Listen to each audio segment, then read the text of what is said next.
た朝活始めた。せっかく作ってもらったレイズドベッドなのにまだ土が入ってない。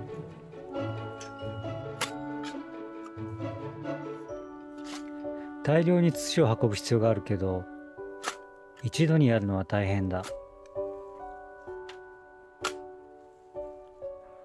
だから毎日1回運ぶことに。そうすればそのうちいっぱいになるだろう。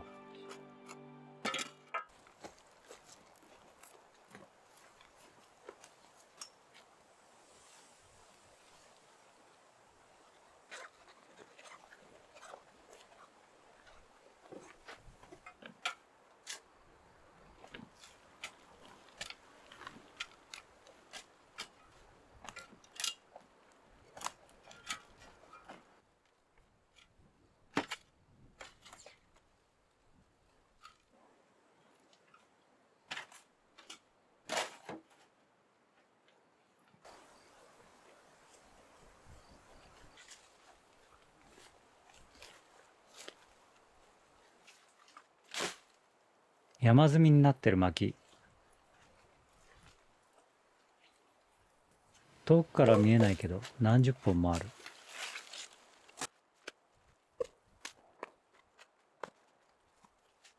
こちらも少しずつ運び出して薪棚に並べる。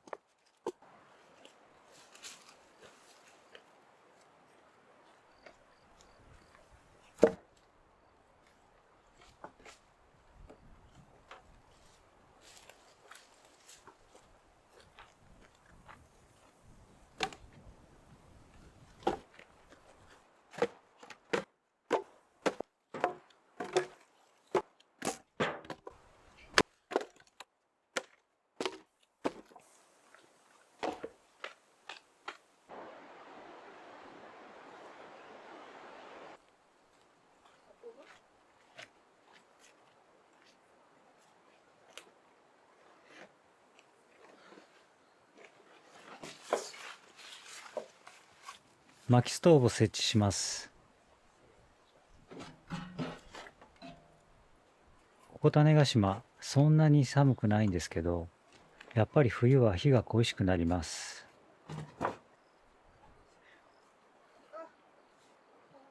薪ストーブは春にテントの中から片付けて以来外に放置しっぱなしです。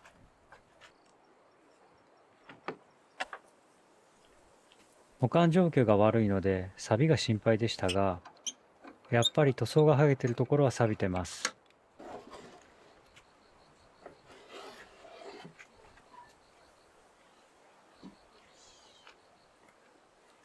中のパーツは塗装してないので錆がひどいです。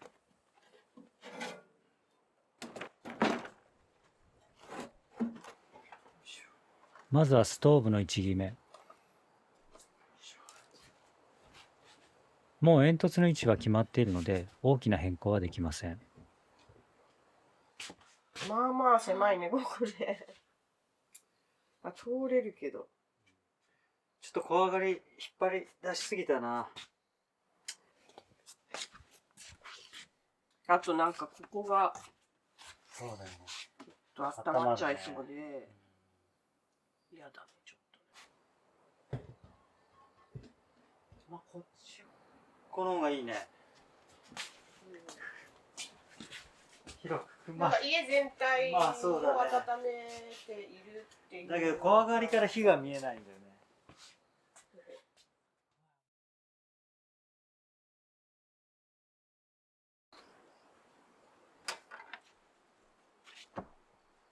長い話し合いの結果、設置方法と位置は決まりました。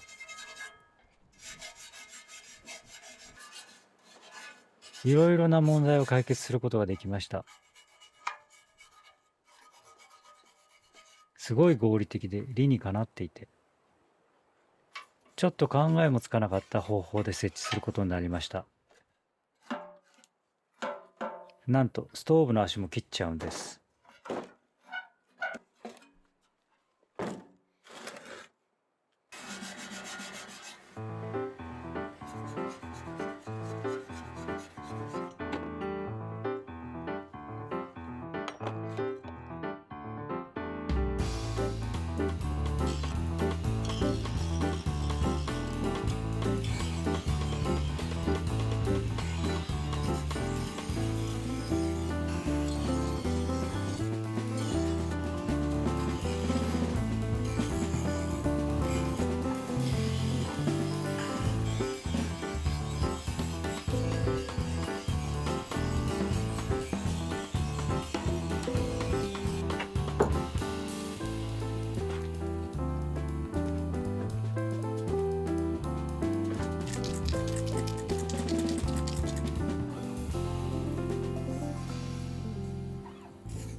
このストーブは床下吸気です。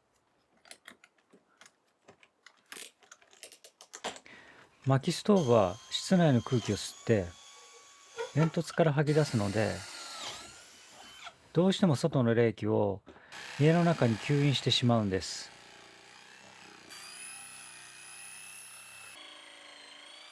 その解決策はストーブの吸気を外から取ることなんです。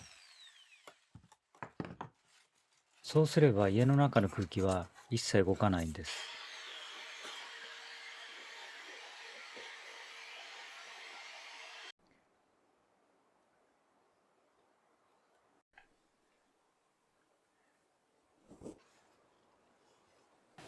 さあこれから2人が2時間かけて知恵を絞った設置方法がだんだん見えてきます。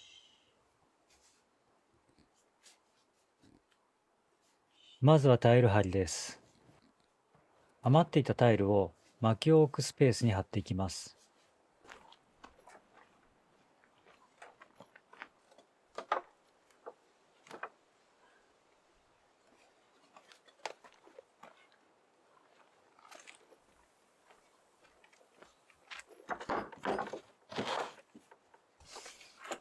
タイルの上にはストーブを置くための櫓を組みます。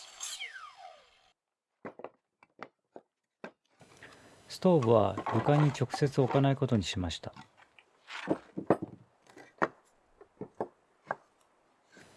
ストーブの焚き口が小上がりの床と同じ高さになるように櫓を組んでその上に乗せます。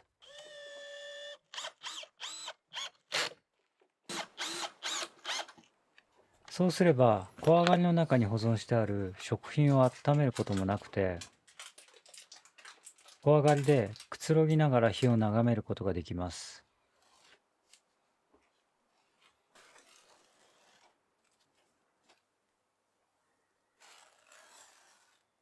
室内に運んでくる薪の置き場所も必要でした。櫓の下のタイルの上に2日分ぐらいなら全然置けます。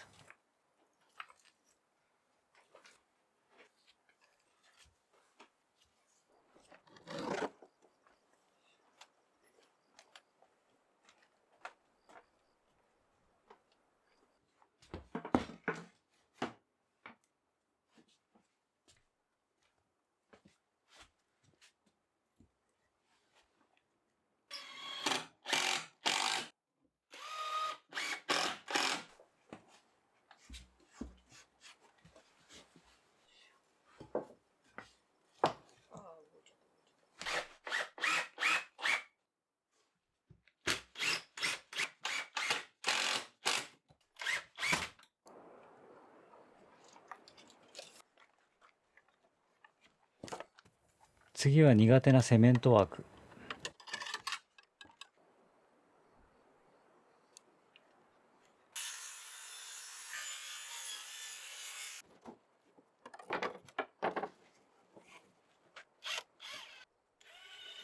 ストーブの背面に厚さ25ミリのコンクリで防火用の耐火壁を作ります。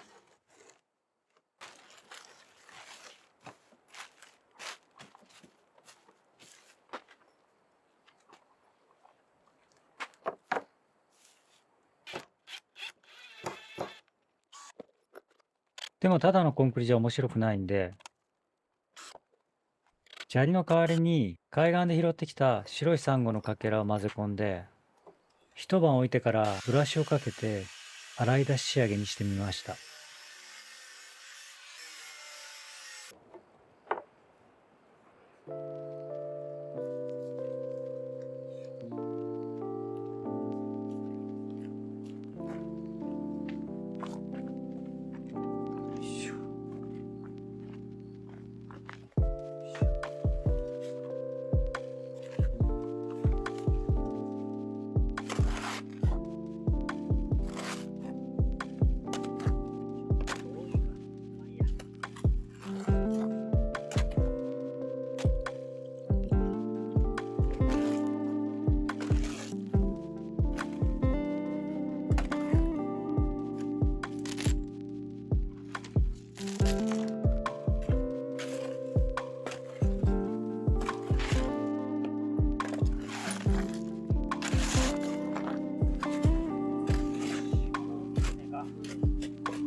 せーの。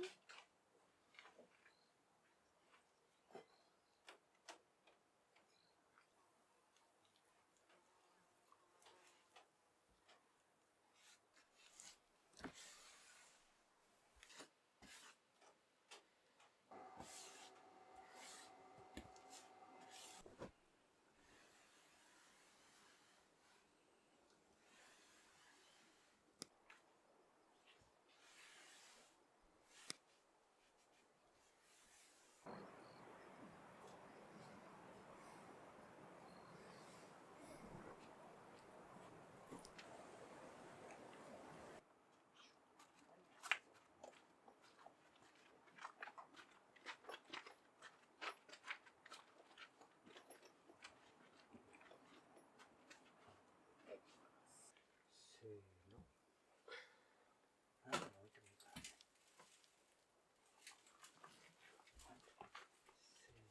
ーの。よいしょ。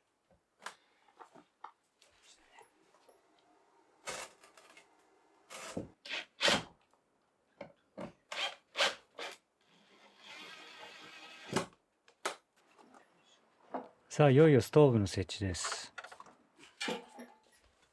このストーブの最大の魅力は、4つのパーツで構成されていて、1人でも設置できることです。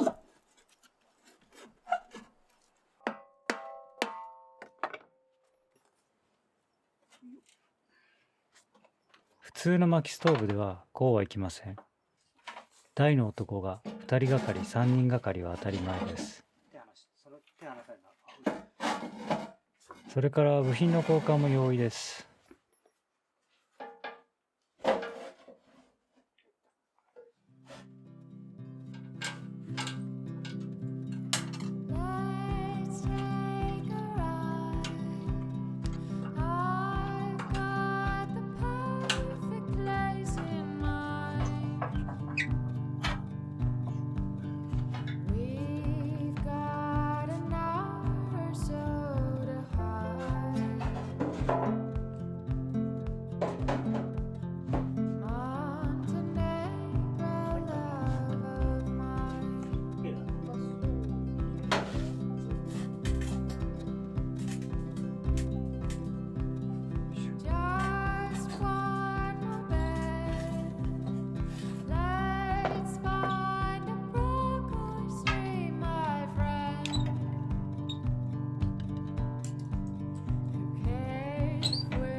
最後に染み付けて、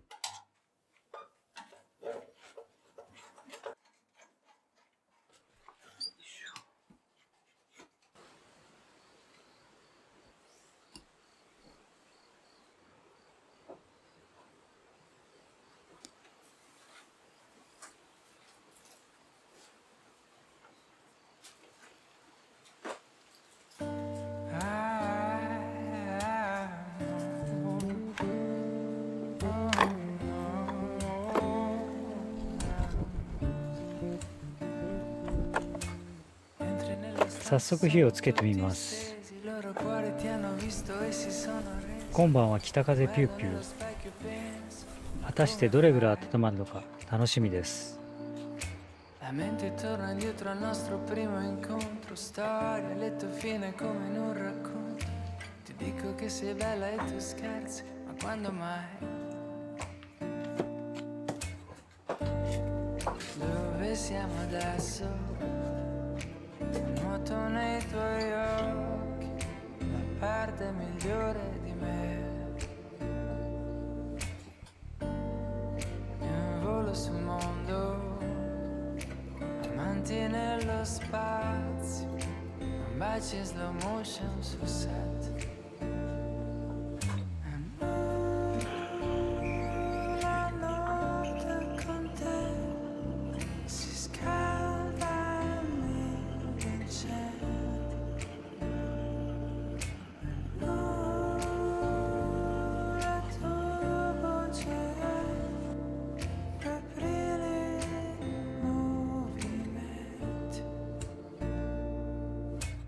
Seguo i tuoi passi ma non ti raggiungo, rallento anche se vorrei volare. 暖かさはどうかというと、暑くて半袖です。